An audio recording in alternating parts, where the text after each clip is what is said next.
बारगाह रिसालत मुआब सल्लल्लाहु तआला अलैहि वसल्लम में दुरूद पाक का हदिया पेश करें। अल्लाहुम्मा सल्लि अला सय्यिदिना व मौलाना मुहम्मदिन मअदनिल जूदि वल करम व आलिहि व अस्हाबिहिल किराम व इब्निहिल करीम व बारिक व सल्लिम सलातन दाइमतन सरमदन अबदा। अल्लाह तुम्हारे साथ। मुसलमानों घबराना ना, गम ना करो। अगर किसी मौके पर तन्हा हो गए इंतजार करना। अगरचे आज आयतें नहीं उतरती लेकिन मौला का अजाब तो जरूर आ ही सकता है। बना लो, तुम जो कुछ भी करना है बना लो। मुसलमानों के चेहरे खोद डालो, मुसलमानों की गर्दनें उखाड़ दो, मुसलमानों की इज्जतों के साथ खिलवाड़ करो, मस्जिदों को तहस नहस करो। तुम क्या समझते हो जमीन तुम्हारे बाप की है? ये अल्लाह की जमीन है, ये अल्लाह की जमीन है। इन्नल अर्द युरिथुहा, अल्लाह ताला अपनी जमीन का वारिस जिसे चाहता है बनाता है। यह और बात है कि हम आज अमल के कच्चे हो चुके हैं। हमने खुद मस्जिदों से मुंह मोड़ लिया था। हो सकता है हमारे मौला ने हमसे मस्जिदें लेकर उनको दी हो, मगर मैं जानता हूँ मस्जिद की वो सरजमीन तहतुस्सरा से लेकर अर्श आजम तक मस्जिद ही रहेगी और रब्बे जुल जलाल के यहाँ फैसला तो होगा। तुम अगरचे अदालतों को खरीद सको तो खरीद लो, लेकिन एक दिन वो आएगा जब आवाज आएगी लिमनिल मुल्कुल यौम, आज की बादशाहत किसकी है, आज की हुकूमत किसकी है। फिर जवाब भी आएगा लिल्लाहिल वाहिदिल कहार, कहर करने वाले एक खुदा की आज हुकूमत है। आओ, अल्लाह ताला उस दिन आवाज देगा ऐनल जबाबिरा ऐनल मुतकब्बिरून, कहाँ है वो जालिम व जाबिर, कहाँ है वो घमंडी लोग। आ जाओ अल्लाह की बारगाह में। उनको कहा जाएगा इनकी हैसियत चूंटी की बनाओ और इनको पूरे अहले महशर अपने पैरों से रौन करके बताएं, ताकि तुम्हारे तख्त की कोई हैसियत नहीं।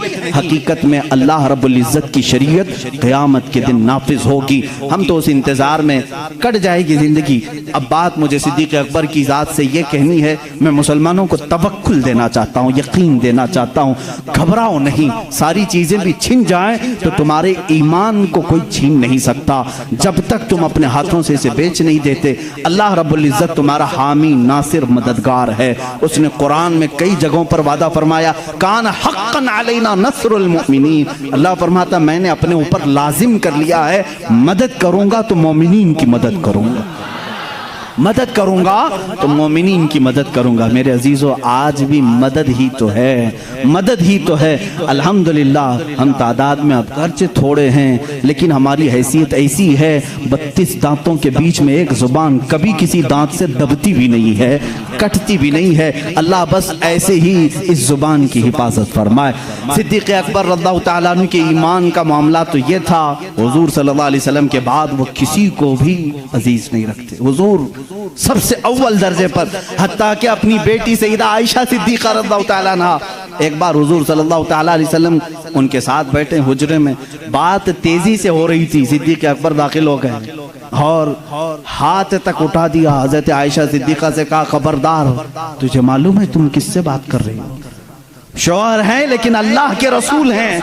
हुजूर सल्लल्लाहु अलैहि वसल्लम ने हजरत अबू बकर को रोक लिया, यह हमारा मामला है, यह हमारा मामला है। हजरत अबू बकर सिद्दीक चले आए।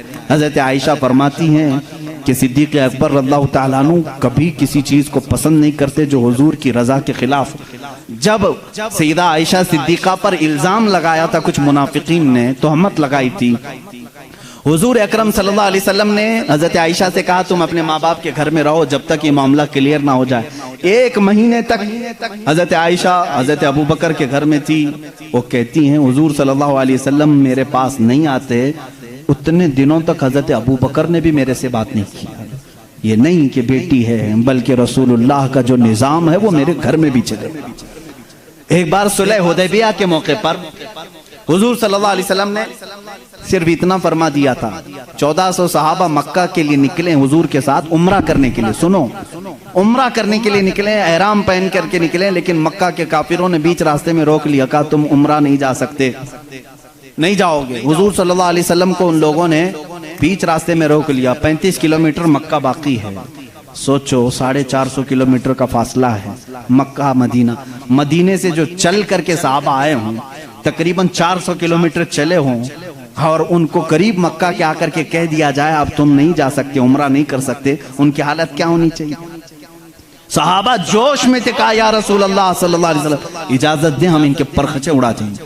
बदर भी हो चुकी थी, ओहद भी हो चुकी थी, खंदक भी हो चुकी थी, सारी जंगों में सहाबा ने अपने जौहर दिखा भी चुके थे। ये 6 हिजरी का मामला है। सन 6 हिजरी में हुदैबिया का मामला आया। हुजूर सल्लल्लाहु अलैहि वसल्लम अपनी निगाह नबूवत से देख रहे थे। आपने फरमाया नहीं, जंग नहीं चाहता मैं, इसलिए कि हम हालत एहराम में हैं, हालत एहराम में हम जंग नहीं चाहते। हुजूर ने सुलह की बात कर ली मक्का वालों से, वो बज़ाहिर दब करके सुलह लग रही थी, तो उसमें हजरत उमर सबसे ज्यादा बेकरार थे, सबसे ज्यादा बेकरार।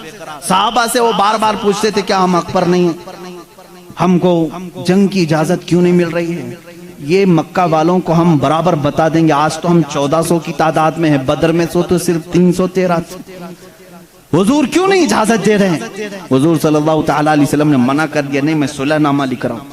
हुजूर सल्लल्लाहु ताला अलैहि वसल्लम के पास हजरत उमर आए, हुजूर के बाजू पकड़ करके जोश में पूछने लगे, आका क्या हम हक पर नहीं हैं, क्यों आप इजाजत नहीं दे रहे?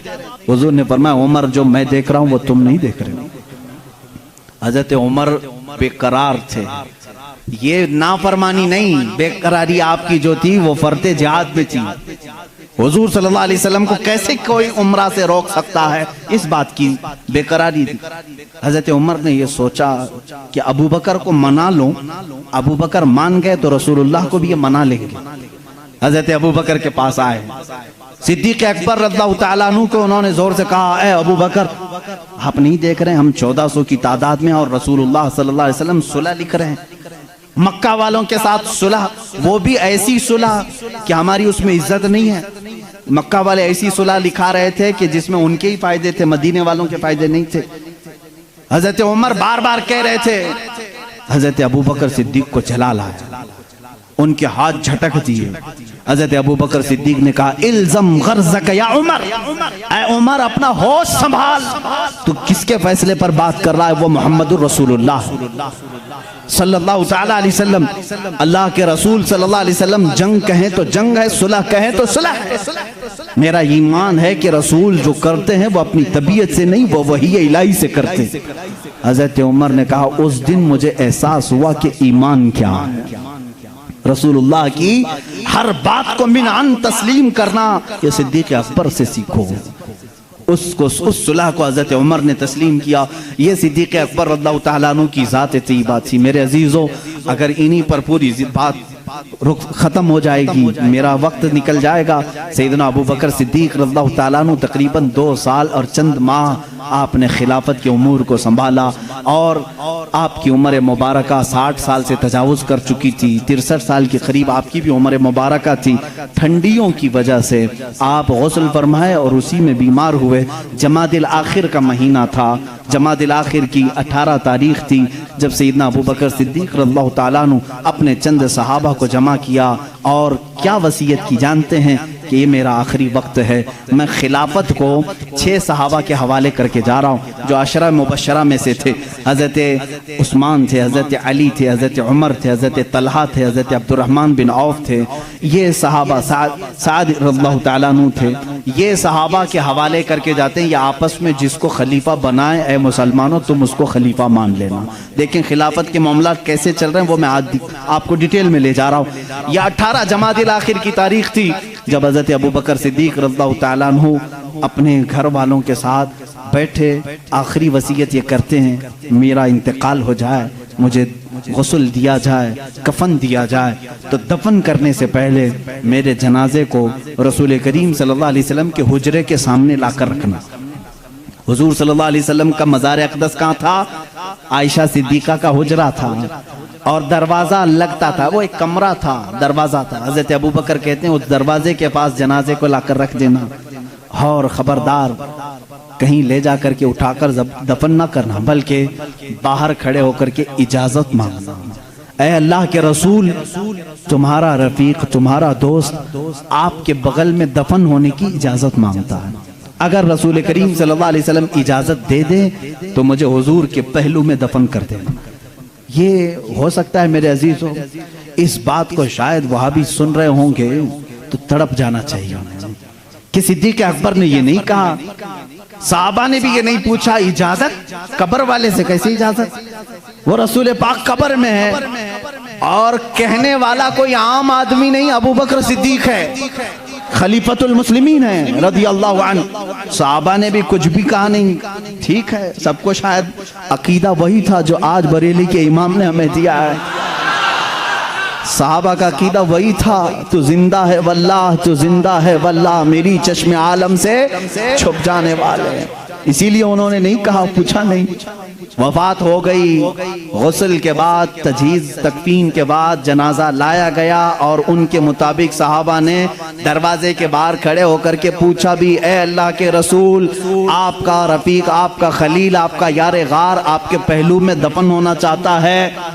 सहाबा का अकीदा देखो, मुलाहिजा करो। उस वक्त फरमाते हैं सहाबा बाहर थे, अचानक दरवाजे की चटखनी खुली, दरवाजा खुल गया, कब्र अथर से आवाज आई, अदखिलुल हबीब इलल हबीब, हबीब को हबीब के साथ दाखिल करो।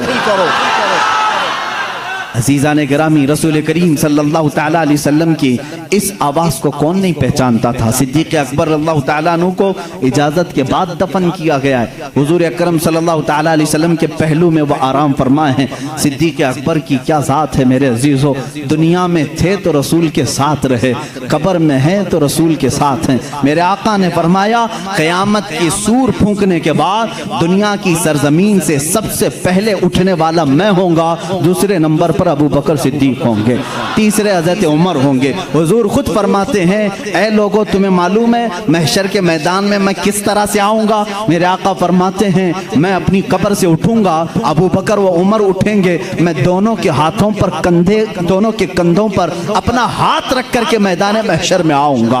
अल्लाह अल्लाह, वो जलवा कैसे होगा जब एक वजीर इस तरफ हो, दूसरा वजीर उस तरफ हो, बादशाह हिकमत बीच में हो। वो क़यामत के दिन है। इसीलिए मेरे अजीजों, रसूल करीम सल्लल्लाहु तआला अलैहि वसल्लम की बादशाहत आज भी है या नहीं? बादशाह किसको तस्लीम करते हो? बादशाह किसको मानते हो? रसूल करीम सल्लल्लाहु अलैहि वसल्लम को एक मुहक्किक ने बड़े अच्छे अंदाज में मुझसे एक बात कही थी कि दुनिया का निज़ाम है कि जब बादशाह कुर्सी पे होता है तो वजीर उसके पहलू में होते हैं। वजीर इधर है, इधर कोई वजीर बैठा है। बादशाह जब उठ के चला गया तो वजीर भी चले जाते हैं, वजीरों की कुर्सियां भी खाली होती। बादशाह जब तक बैठा है वजीर भी बैठे हुए हैं, जब तक बादशाह कुर्सी पर है वजीर भी हैं। वजीरों का अगल बगल होना भी इस बात की अलामत है कि निज़ाम सल्तनत चल रहा है, निज़ाम सल्तनत चल रहा है। ऐ लोगों, तुम किस खाम ख्याली में हो? क्यों किसी की जय विजय पुकारते हो? क्यों किसी को बादशाह तस्लीम करते हो? अल्लाह के हबीब मोहम्मदुर रसूलुल्लाह सल्लल्लाहु अलैहि वसल्लम दुनिया में जब थे तब वो शाह थे, वो बादशाह थे। अपनी कब्र अथर में जब गए तो एक पहलू में सिद्दीक़ अकबर लेटे हैं और आगे के पहलू में उमर फारूक लेटे हैं। ये इस बात की अलामत है वजीर अब भी अगल बगल हैं और बादशाह अपनी कुर्सी बादशाह पर कायम है। वो जिंदा है वल्लाह, तू जिंदा है वल्लाह, मेरी चश्मे आलम से छुप जाने वाले। जब तक ये कब्रों का मंजर कायम रहेगा समझना रसूलुल्लाह की बादशाहत कायम रहेगी। आई नई हुकूमत, सिक्का नया चलेगा, आलम में रंग बदला, सुबह शबे विलादत बुझ गई जिसके आगे सभी मशालें, शम्मा वो लेकर आया हमारा नबी। मेरे अजीजों, उस नबी का दौर खत्म नहीं हुआ, उस नबी का दौर अब भी बाकी है, उस नबी का दौर अब भी बाकी है। रसूल करीम सल्लल्लाहु अलैहि वसल्लम के जानिसार सहाबा सिद्दीक़ अकबर रज़ियल्लाहु तआला अन्हु की वफ़ात के बाद जो सहाबा मौजूद थे उन्होंने मशवरे से, जो 6 सहाबा थे, मशवरे से बिल इत्तेफाक सैयदना उमर इब्न खत्ताब रज़ियल्लाहु तआला अन्हु के हाथ में बैत कर ली। ये जमादिल आखिर का महीना था, 13वीं हिजरी थी। यहाँ से हज़रत उमर फारूक ने निज़ामे खिलाफत को संभाला। आपका दौर इतना सुनहरा है, इतना सुनहरा है, वो उमर जिसके आदाब पे शैदा सकर, इज्जो शान अदालत पे लाखों सलाम। अजीज़ान गिरामी, उस उमर की हम बात करने चले हैं जिसके मुतालिक मेरे नबी ने खुद फरमाया, जिस रास्ते से उमर चलते हैं शैतान उस रास्ते पे नहीं आता है। जहाँ तक उमर की खुशबू जाती है शैतान उससे दूर भागता है। लौ कान बादी नबिय्यन लकान उमर इब्न खत्ताब। हुजूर सल्लल्लाहु अलैहि वसल्लम फरमाते हैं, अगर मेरे बाद कोई नबी हो सकता तो उमर इब्न खत्ताब होते, लेकिन मैं खातमुन नबिय्यीन हूँ, मेरे बाद कोई नबी नहीं आ सकता। इसलिए कि उमर फारूक रज़ियल्लाहु तआला अन्हु की ज़ुबान पाक ऐसे मशवरे होते थे। कई मर्तबा का मामला ऐसा है, लोग अलग अलग मशवरे देते, हजरत उमर जो मशवरा देते थे उसी के मुताबिक कुरान की आयत आ जाती थी। अल मुवाफिक़ु रअयिही लिल वही वल किताब, आपका लक़ब दिया गया। पर्दे के मामला जो आए औरतों पर, यह हजरत उमर के मशवरे से आए। अजान देने के जो अल्फाज हैं यह हजरत उमर के मशवरे से हैं। ये तमाम मामलात में हजरत उमर ने खुद मशवरा दिया था और अल्लाह ने हुक्म भी वैसे ही नाजिल फरमाया। और हदीस में ये मिलता है कि उमर की जुबान पर अल्लाह के कलमे होते हैं। अल्लाह रब्बुल इज्जत की जो सदाकत है, जो हक्कानियत है, वह हज़रत उमर फारूक की ज़ुबान पर कायम होती। सैयदना उमर फारूक रज़ियल्लाहु तआला अन्हु ने 10 साल खिलाफत के इस निज़ाम को संभाला। कितने? 10 साल। लेकिन आपका निज़ाम ऐसा था, आज पूरी दुनिया में लाखों उमर होंगे, लेकिन सिर्फ अगर आप उमर कहोगे तो जहन पहले उमर इब्न खत्ताब की तरफ जाएगा। लाखों उमर आए गए उसके बाद, लेकिन सिर्फ अगर उमर कहोगे या उमर फारूक कहोगे, किसी का जहन दूसरे उमर की तरफ नहीं जाता, उसी रसूल के उमर की तरफ जाता है। अपने तो अपने, गैरों ने भी मिसाल थी, गैरों ने भी मिसाल थी हिंदुस्तान की। यहाँ पर गांधी जी को आप कौन नहीं जानता? नहीं जानोगे तो विटामिन यम भी नहीं रख सकते। गांधी जी ने खुद अपने तहरीर में लिखा है, मौजूद है ये बात, उन्होंने लिखा है कि मुझे मालूम नहीं कि हमारे मजहब की जो शख्सियात हैं वो हकीकत में थी भी कि नहीं थी, लेकिन हिंदुस्तान की पार्लियामेंट अब कायम होगी तो जो भी संभालेगा मैं उसको 2 नाम दे सकता हूं कि उनकी तरह संभालो, एक अबू बकर, दूसरे उमर का। कहा कि ये 2 नाम खाली ख्याली नहीं है, फील्ड पर थे और करके दिखाया। गांधी जी पढ़े लिखे आदमी थे और हिस्ट्री के वो शौकीन भी रहे, जिसकी वजह से तारीख में इस तरह की दिलचस्पी थी। इन शख्सियात का हवाला क्यों दिया? कुछ लोगों ने पूछा भी, कहा कि निज़ाम खिलाफत, निज़ाम हुकूमत संभालने का मतलब ये नहीं है कि कुर्सी पर बैठे और किसी किले की फसील पर चढ़ करके सिर्फ चिल्लाए। ये निज़ाम हुकूमत संभालने का मतलब नहीं है। निज़ाम हुकूमत संभालना अगर चाहते हो, तुम्हें अगर कुर्सी पर बिठाया गया है तो दूसरी सबसे बड़ी तुम्हारी जिम्मेदारी क्या होती है, वो ये 2 खलीफा की जिंदगी में देखो। हज़रत उमर कहते हैं, मैं ढूंढ करके गरीबों की मदद करना चाहता था, जो बेकस है, जो मजबूर है। मुझे मदीने में एक बूढ़ी ऐसी मिली जिसका कोई नहीं था, वो गरीब भी थी, लाचार थी। हज़रत उमर कहते हैं, मैंने सोचा इस बूढ़ी की खिदमत करूंगा इसके घर में जा करके, लेकिन किसी को पता ना चले। हज़रत उमर कहते हैं, मैं सुबह जब गया उसके घर पर, उसके घर का कचरा पूरा साफ था, बर्तन धोए हुए थे, उसका बिस्तर झाड़ा हुआ, लेकिन वो औरत अपने बिस्तर से उठने के भी काबिल नहीं थी, बूढ़ी औरत थी।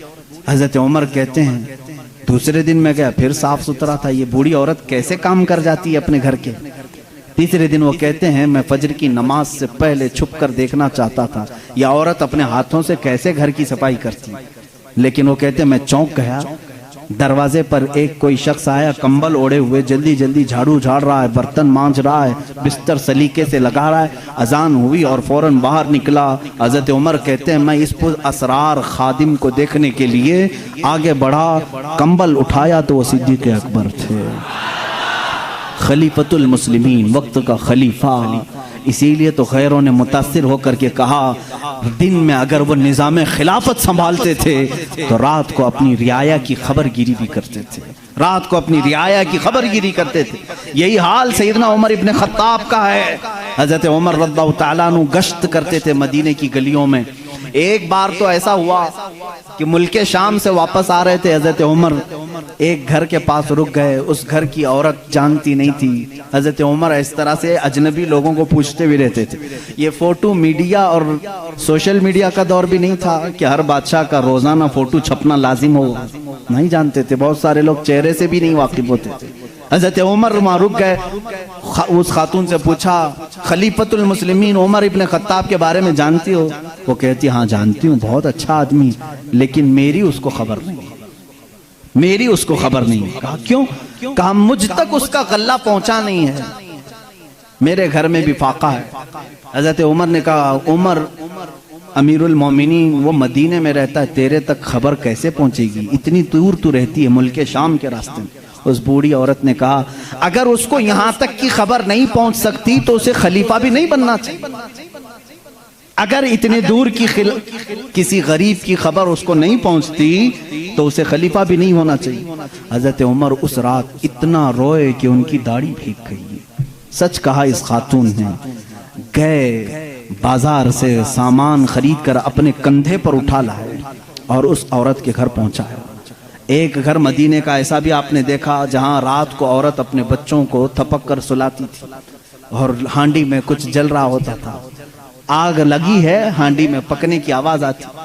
हजरत उमर देख रहे थे, आवाज सुन रहे थे, बच्चों को माँ कह रहे सो जाओ सो जाओ। बच्चे कह रहे माँ तो रोजाना यही बोल के सुलाती है, 2 दिन से पक रहा है, कब पकता है? हम रात को भूखे सो जाते।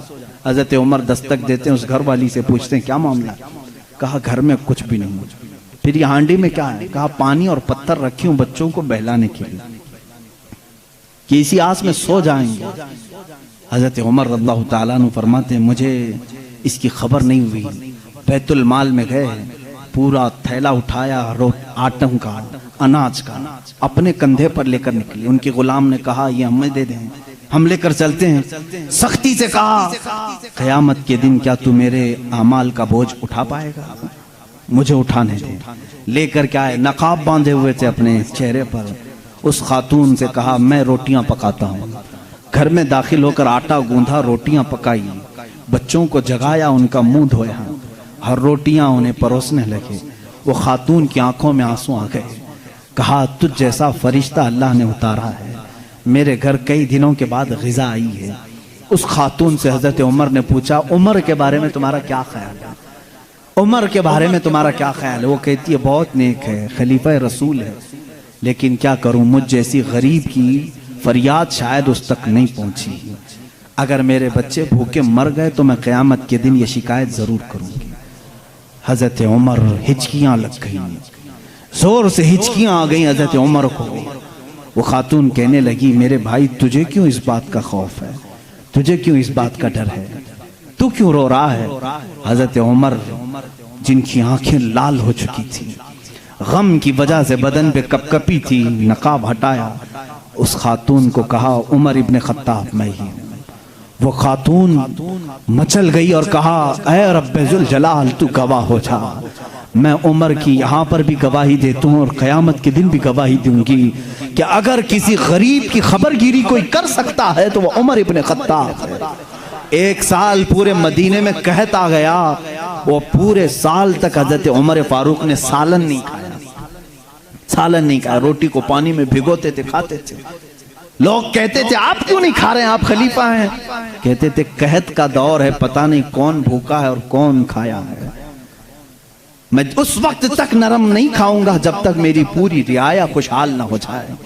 हजरत उमर का ये निजाम था, जिसके बाद हालात ऐसे हो गए। सिर्फ 2.5 साल के बाद, सिर्फ 2.5 साल की खिलाफत के बाद मदीने के हालात ये थे मेरे अजीजों, मदीने वाले अपनी ज़कात लेकर बाहर आते थे, लेने वाला कोई नहीं था।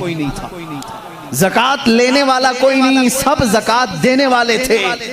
सिद्दीक़ उमर इब्ने खत्ताब रज़ियल्लाहु ताला अन्हु ने इतना कैपेबल कर दिया था। हज़रत मुआज़ बिन जबल यमन से वहाँ का माले गनीमत मदीने में भेजते हैं हज़रत उमर के पास कि मदीने के गुरबा और मसाकिन में ये बांट दें। बहुत माल आया था। हज़रत उमर ने वो ज़कात के माल को हज़रत मुआज़ बिन जबल पर ये कह कर के वापस कर दिया, मदीने में अब कोई फ़कीर नहीं रह गया, सब ज़कात निकालते हैं, इसका कोई मुस्तहिक नहीं, यमन में ही बांट दो। हज़रत मुआज़ ने फिर दोबारा भेजा कि यमन में भी कोई फकीर बाकी नहीं है, जो थे उनको बांटने के बाद ये भेजा गया है। हजरत उमर ने वो माल दूर के किसी मुल्क भेजा जहां फुकरा व मसाकीन थे।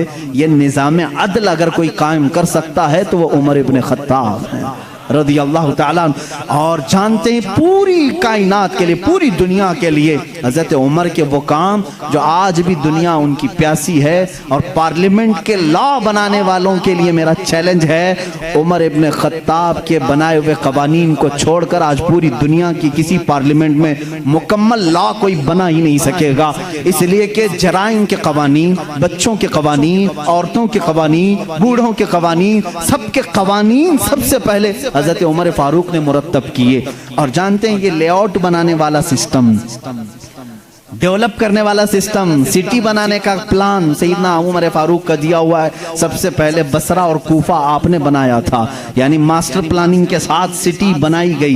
रोड बनाने का सबसे पहला काम हजरत उमर फारूक ने किया है। तारीख सबसे पहले हजरत उमर फारूक ने कायम की। बैतुल माल का निज़ाम सबसे पहले हजरत उमर ने कायम किया है। मस्जिदों के मुअज्जिन और मस्जिदों के इमामों के लिए तनख्वाह का सिस्टम हजरत उमर फारूक ने कायम किया है। और इतना ही नहीं, अदल का हाल तो ऐसा था कि किसी के साथ कोई रियायत नहीं, किसी के साथ कोई रियायत नहीं, चाहे वो कोई भी हो। मिस्र के गवर्नर के बारे में लोगों ने सिर्फ इतना कहा कि इनके यहाँ बहुत कीमती घोड़ा है, बहुत पैसों का घोड़ा है और इनका लिबास बहुत महंगा है। ये गवर्नर हैं। हजरत उमर के पास ये शिकायत आई, उनको बुलाया और बुला करके कहा, तू रियाया के साथ क्या करने के लिए तुझे भेजा गया? वहाँ के पैसों से तूने कीमती घोड़ा खरीदा, कीमती लिबास पहना। वो उनकी गवर्नरी को माजूल करके 100 बकरियां खरीद करके उनको दिया कि अब जिंदगी भर ये बकरियां तू चराएगा। बकरियां चराने पर गवर्नर को रख दिया। ये उनके मामलात में फिर कोई कुछ नहीं कह सकता था। बड़े बड़े सहाबा, हजरत साद इब्न अबी वक्कास को माजूल कर दिया था। खालिद बिन वलीद रज़ियल्लाहु ताला अन्हु, जिनको सैफुल्लाह कहा जाता है, जिस जिहाद में भी वो जाते थे फतह होना लाजमी हो जाता था। ये तो सबको मालूम है। हजरत खालिद बिन वलीद अपनी जिंदगी में इतनी जंगें की हैं, कोई जंग में शिकस्त नहीं हुई। उनका ये फख्र था, जब जिहालत में थे ना, इस्लाम नहीं लाए थे, वो जंगे उहद के सिपह सालार बन के आए थे, उसमें भी उनको ही फतह मिली थी। कहते कुफ्र की हालत में भी अल्लाह ने फतह ही दी थी, इस्लाम में आए तब भी अल्लाह ने फतह ही लिखी थी। हजरत खालिद बिन वलीद एक ऐसे जर्नेल का नाम है जिसका नाम कयामत तक कायम रहेगा। लेकिन हजरत उमर फारूक रज़ियल्लाहु ताला अन्हु ने सिपह सालारी से उनको माजूल कर दिया। सस्पेंड करना मामूली बात नहीं, लेकिन हजरत उमर क्यों करते थे जानते हैं? बाज लोग इसको नुक्ताचीनी करते हैं, हजरत उमर इसको हटाए उसको हटाए। हजरत उमर फारूक रज़ियल्लाहु ताला अन्हु के पास कुछ लोग सिफारिश लेकर के आए, खालिद बिन वलीद के बगैर जिहाद का मैदान कैसे होगा? उनको आपने माजूल किया। काम माजूल किया हूं, लेकिन सिपाही बन करके वो जाएंगे, सिपाही बन करके जाएंगे, सिपाही सालार कोई और होगा। साहबा ने पूछा, इस फैसले को लेने में कोई हिकमत है अमीरुल मोमिनीन? अल्लाह अल्लाह, तवक्कुल देखें। अमीरुल मोमिनीन ने कहा, हाँ जरूर हिकमत है। मैं मुसलमानों को यह बताना चाहता हूँ कि कोई जिहाद, कोई जंग खालिद बिन वलीद की वजह से फतह नहीं होती, अल्लाह की मदद से होती है। सारे लोग ये डिपेंड होकर के ना बैठ जाएं कि इसी की वजह से होती है। मैं इस उसूल को तोड़ना चाहता हूँ, फतह जो मिलती है वो अल्लाह की तरफ से होती है। ये यकीन देना था, बस इसलिए मैंने माजूल किया है।